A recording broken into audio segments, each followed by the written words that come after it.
When he went into law enforcement, Hunter Glass knew little more than the rest of us about gangs.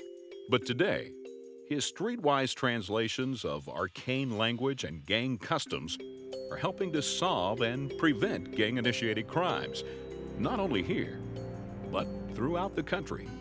Everybody has something to tell you. Everybody. It's amazing. It doesn't make any difference what category of person they come from. You could work in the projects and get great information. You could go into a golfing community and get great information. For Hunter Glass, picking up information came naturally. It was a talent that would serve him well in military service and his years in the Fayetteville Police Force. This instinctive skill would help pave the way to a career with the police department's Office of Special Information, or OSI. We're a criminal intelligence unit, is basically what we are. We collect intelligence on different organizations, gangs, extremist groups, organized crime, motorcycle gangs, and that type of thing. Within this OSI unit, Fayetteville's first gang investigative team was developed, with Hunter Glass at its helm. It would prove to be a progressive move for Fayetteville. In the early 90s, the threat of gangs was becoming more common in small towns all across the country.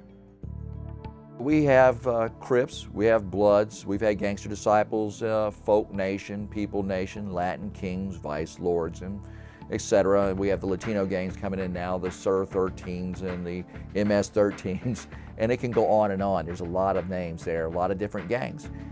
According to Glass, gangs cross all socioeconomic and racial barriers. We have black gang members, white gang members, and North American Indian gang members. It doesn't make any difference. They're just gang members. So why are kids attracted to gangs? What makes them so appealing? Whether it's good or bad, kids are looking for some form of identity. This is something to identify with, because when they go to schools now and they're outnumbered, they feel the need to join a gang to protect themselves from the other gangs, and that's kind of a sad situation there. And with today's technology, gangs are getting more organized. We live in a computerized generation. They're on the internet. Everybody has cell phones now. You can communicate, walkie-talkies. They've been around a long time, and now they've started to develop a system. Over the years, he would immerse himself in every facet of gang life, often sharing what he learned with law enforcement agencies throughout the country. By providing people with information, you take that extra power away from the gangs. So it's very important for us to get that information out to, especially to law enforcement agencies, because they're on the combat front.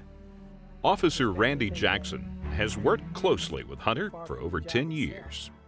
He is a valuable asset to the city of Fayetteville, the police department, and the state of North Carolina.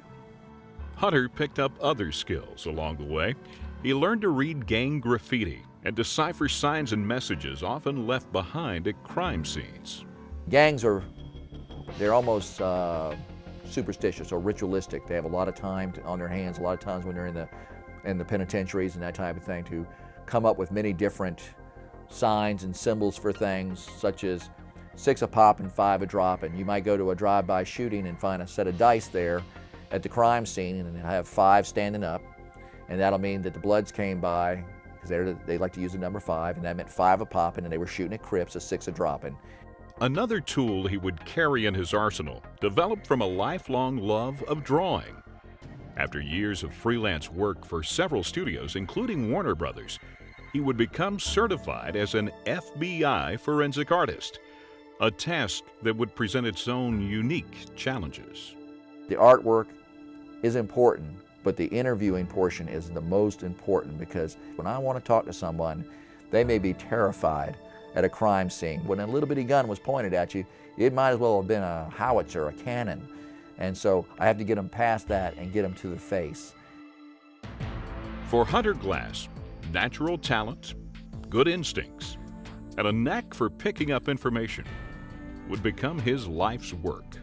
If you ask the question, make sure you have time to sit down and listen to him, because he's going to keep talking and talking until you cut him off. Don't talk to me about gangs if you don't want to sit down and talk for a while.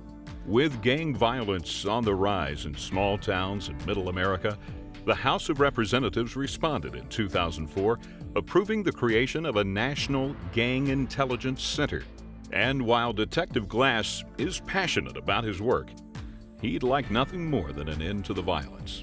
Please put me out of work. Please put me out of work.